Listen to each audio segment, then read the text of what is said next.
और अब अच्छा पहले मैं आपको जानकारी दे रही हूं, बीएसएफ के डीजी ने सुंदरबन का दौरा किया है। डीजी ने जवानों के मूवमेंट की जानकारी ली है, जवानों को हाई अलर्ट पर रहने का निर्देश दिया है। अभी वो सीमा पर जिस तरीके की एक चुनौती बनी हुई है उसको लेकर जो हम बात कर रहे थे उससे जुड़ी हुई है बड़ी खबर। और साथ ही अभी कुछ देर पहले जो आशीष ने हमें जानकारी दी है ना कि हिंडन एयरपोर्ट पर कुछ ही देर में लैंड कर सकती हैं शेख हसीना। 10 से 15 मिनट या आप मानकर चलिए 6 बजे तक लैंड कर जाएंगी वो वहां पर। और इस बीच जरा जल्दी से अब रुक करते हैं, हम त्रिपाठी सर भी हमारे साथ लगातार बने हुए हैं। सर अब यहां से सवाल बड़ा होता है कि बांग्लादेश में अब आगे क्या होगा? क्या बांग्लादेश भारत के लिए दूसरा पाकिस्तान बनने को तैयार नजर आ रहा है? बिल्कुल, देखिए रोमाना, भारत के लिए बहुत दुर्भाग्यपूर्ण और चिंताजनक है।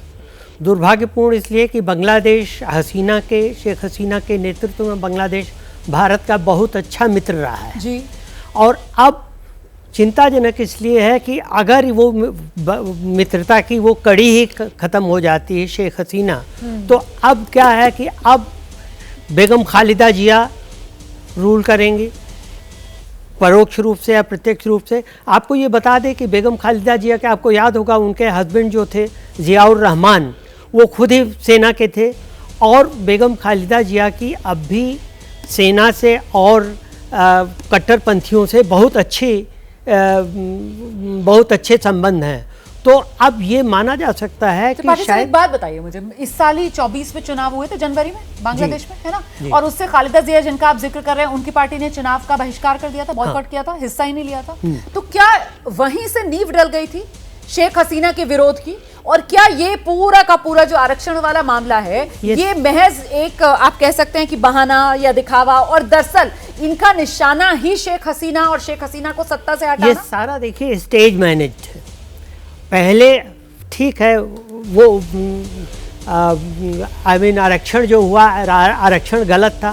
सुप्रीम कोर्ट ने आरक्षण को ख़त्म कर दिया, बात वहीं ख़त्म हो जानी चाहिए थी। लेकिन उसमें नई नई मांगें लगाई गई कि गिरफ्तार लोगों को तुरंत छोड़ा जाए, भले उन्होंने आगजनी की हो, हिंसा की हो, शेख हसीना इस्तीफ़ा दें।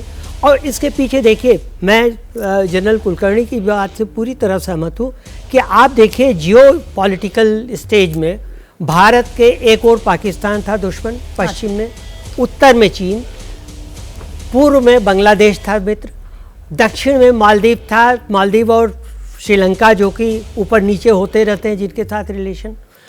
चीन को दिया गया ये तीस्ता नदी का प्रोजेक्ट छीन लिया गया था बांग्लादेश द्वारा, भारत को दिया गया। फिर उसके पहले चीन ने बांग्लादेश के दक्षिण में एक छोटे टापू को लेने की पेशकश की थी जिस पे वो अपना नौसैनिक अड्डा बनाना चाहता था, बांग्लादेश ने इनकार कर दिया।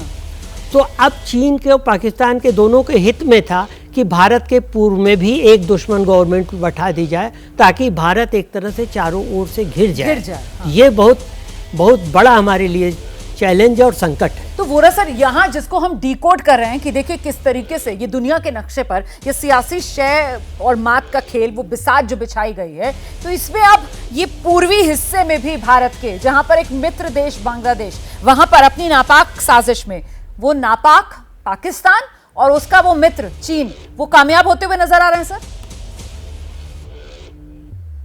मुझे नहीं नजर आ रहे कामयाब होते हुए। एक चीज हमें याद रखनी है, अभी हम बात कर रहे थे कि शेख हसीना थी तो सब कुछ ठीक था, उसकी 76 साल की उम्र है, कब तक वो रहती? और 1500 साल को जाना था। मेरा ये मानना है कि हमारी ब्रांड एक्विटी बांग्लादेश में बहुत गहरी है। वो जानते हैं कि भारत ने उनकी मदद की है। वो इंडिया आउटवर्ड का चला था जो मालदीव्स में हुआ था, कोई खास उसका असर नहीं पड़ा था। वहां की फौज, जो सीनियर लोग हैं, वे याद रखते हैं कि हमने कितनी मदद की थी उस देश के जन्म में, और फौज की अहम भूमिका है।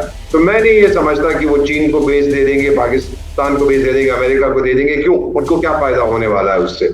ये सिचुएशन थोड़ी देर के लिए अनसर्टेन रहेगी, उसके बाद बांग्लादेश की जो जनता है वो समझ जाएंगे, और अभी भी जानते हैं कि हमारा मित्र भारत है। गुस्सा निकल जाएगा, ठंडा हो जाएगा, नई सरकार आएगी, government of national unity, interim सरकार आएगी, इलेक्शंस होगी, उसके बाद आप देख लीजिएगा। मतलब ये इंटरनल डायनामिक्स है। आप ये कह रहे हैं कि वजह भले ही 4 अलग अलग हो जो आपने शुरू में गिनाई, लेकिन ये इंटरनल डायनामिक्स है, और कुछ वक्त के बाद जब ये गुस्सा बाहर निकल जाएगा, जब ये एंगर वेंट आउट हो जाएगा, तो फिर वही जो पहला था मामला, उसी तरीके का हमारा और बांग्लादेश का रिश्ता, उस पर कोई खास फर्क नहीं पड़ेगा। जाएगा, आप ये कह रहे हैं ना सर? इस पर आप और जरा सा जानकारी दर्शकों को दीजिएगा, लेकिन मैं पहले जरा तस्वीरें दिखाना चाहती हूँ। वो जो ढाका में प्रदर्शनकारियों ने अपना गुस्सा निकाला है ना, जो वोरा सर कह रहे हैं कि गुस्सा निकलने दीजिए, तो वो गुस्सा निकल रहा है लगातार। सड़कों पर उतरे हुए प्रदर्शनकारी गुस्सा निकाल रहे हैं। अवामी लीग, वही पार्टी जिस पार्टी से शेख हसीना आती हैं, उनकी पार्टी के दफ्तरों को निशाने पर लिया जा रहा है, उनकी पार्टी के कार्यकर्ताओं को निशाने पर लिया जा रहा है। और ये जो तस्वीर आप देख रहे हैं,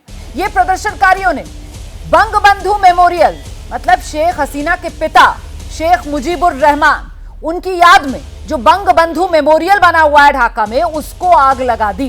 ये तस्वीर आप देख रहे हैं। और इसके कुछ घंटे पहले बंगबंधु शेख मुजीबुर रहमान की मूर्ति को तोड़ने की भी कोशिशें की गई।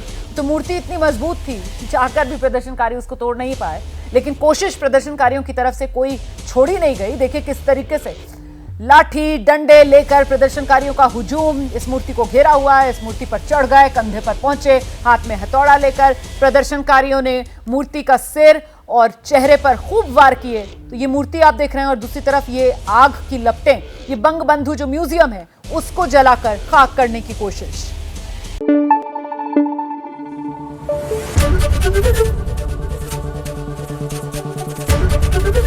एबीपी न्यूज आपको रखे आगे।